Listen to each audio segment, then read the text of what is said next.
Hello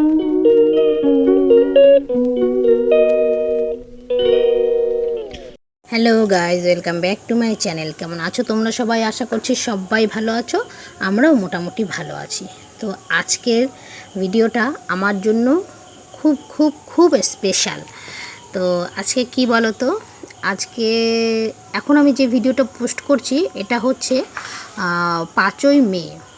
5ই মে এই ভিডিওটা করা হয়েছিল, তো সেই ভিডিওটাই এখন পোস্ট করছি। অনেকটা দেরি হয়ে গেল। তো যাই হোক, 5ই মে আমাদের বাড়িতে যে আমরা ঘর করছিলাম সেই ঘরের ছাদ ঢালাই দিচ্ছিলাম, অ্যাকচুয়ালি মিস্ত্রিরা দিচ্ছিল। যাই হোক, তো সেই ছাদ ঢালাইয়ের ভিডিওটাই তোমাদের সাথে একটু শেয়ার করলাম। তো এটা শেয়ার করার আরও একটা মেন কারণ কি জানো, এটা আমার কাছে এক তো স্বপ্ন, মানে আমি বিশ্বাসই করতে পারছি না যে আমারও বাড়ি হচ্ছে, কিংবা আমার বাড়িতেও ছাদ ঢালাই হয়ে গেছে। তো দেখো, 5ই মে অনেক ভোরে উঠেছিলাম, ভোর 4টের সময় উঠেছি। সমস্ত বাসি কাজ সেরে 5:30টার মধ্যে আমি রেডি হয়ে গেছি, কারণ ছাদে উঠবো পুজো দিতে। তো এই যে 5 রকম ফল মিষ্টি এগুলো সব বানিয়ে রেখেছি, আর সিঁদুর, ধূপকাঠি, মোমবাতি এগুলো সব জোগাড় করে নিয়েছি। বাবাকে ফোন করেছিলাম, বাবা বলেছে এইগুলো লাগবে, আর এই যে সোনা রূপো এইগুলোর জল দিতে বলেছিল বাবা। যখন ভিট পুজো করা হয়েছিল তখন কিন্তু সোনা রূপো এগুলো সব দেওয়া হয়েছিল, তো বাবা বলেছে এখন শুধু সোনা রূপোর জল দিবি তাহলেই হবে। তো সেই জন্য সোনা রূপো বের করে নিয়েছি, এগুলো একটু ভিজিয়ে রাখছি, এই জলটা দিয়ে দেবো ছাদে।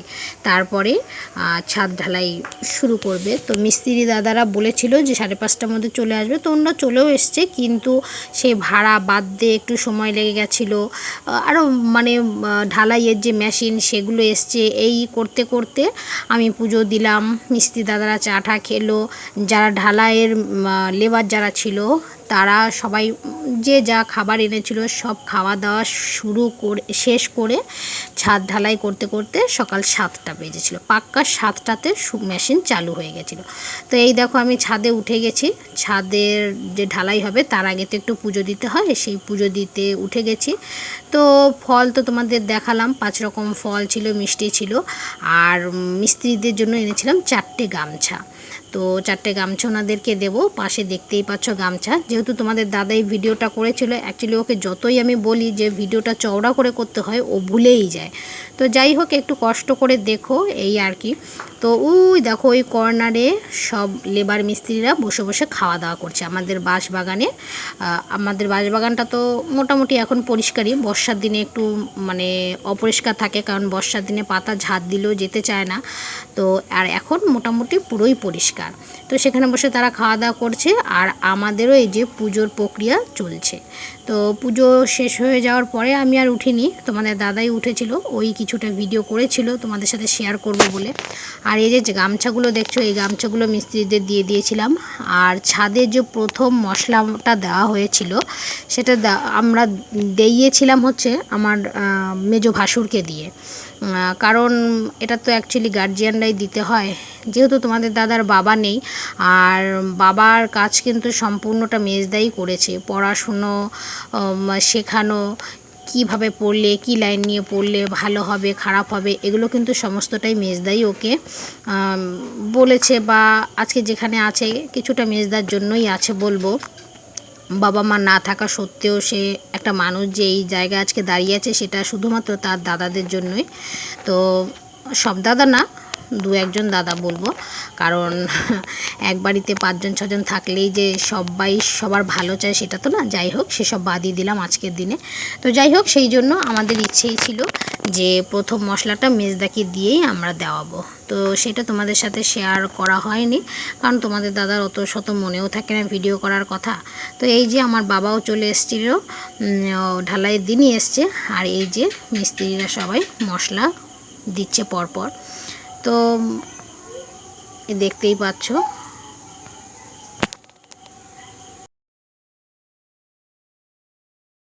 ওই দেখো নিচ থেকে উপর থেকে নিচটা তোমাদের দাদা একটু ভিডিও করেছে তোমাদের সাথে শেয়ার করব বলে।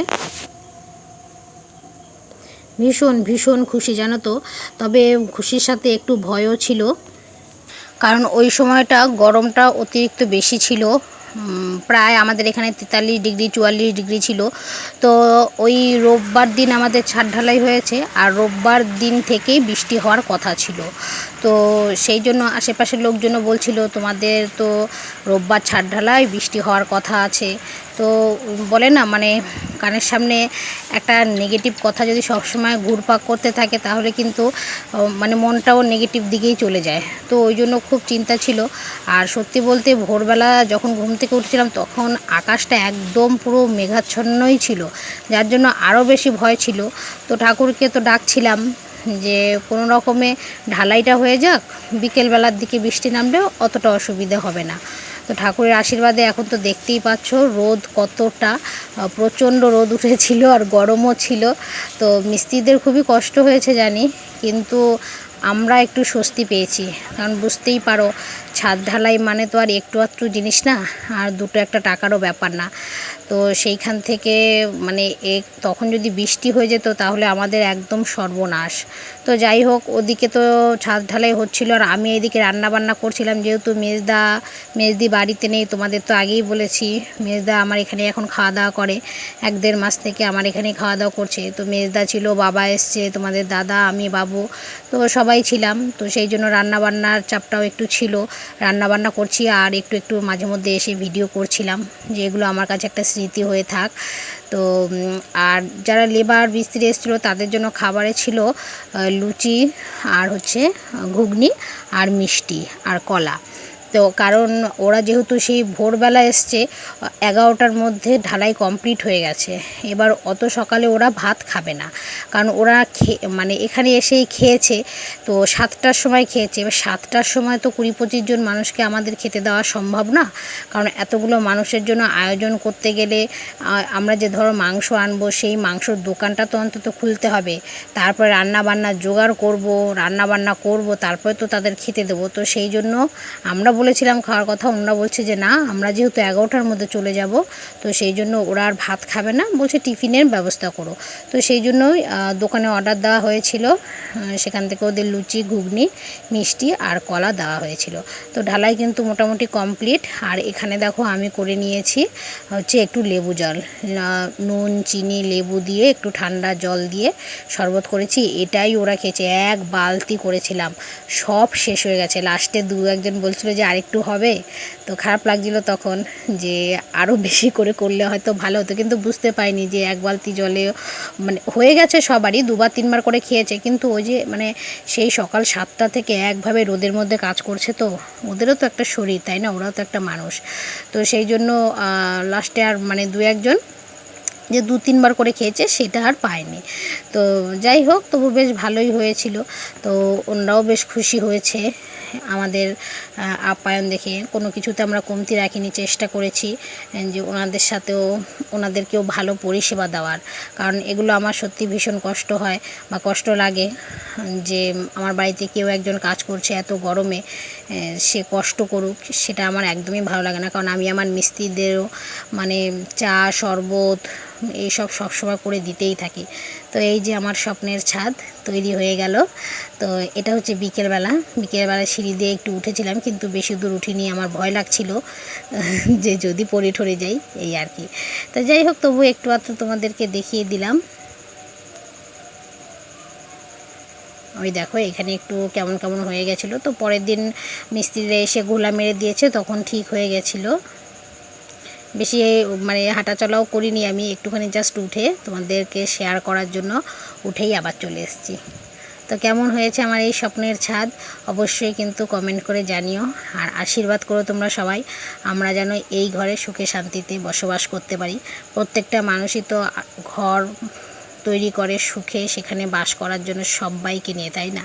তো আমিও সেই আশাতেই এই স্বপ্নের ঘর তৈরি করছি, যে সবাই মিলে যেন এখানে ভালোভাবে বসবাস করতে পারি। তো যাই হোক, আজকের ভিডিওটা আর বেশি বড় করব না, এখানেই শেষ করব। দেখা হচ্ছে পরবর্তী কোনো একটি ভিডিওতে। আজকের মতো টাটা, সবাই ভালো থেকো, সুস্থ থেকো। এই যে সিঁড়িটা দেখাচ্ছি, এই সিঁড়িটা ছাদ ঢালাইয়ের সময় করা হয়েছিল। যেহেতু 3 ধাপের সিঁড়ি, তো 2টো ধাপ আগে করা হয়েছিল, আর এই ধাপটা ছাদ ঢালাইয়ের সময় এখন করা হলো। তো যাই হোক বন্ধুরা, চলো আজকের মতো টাটা।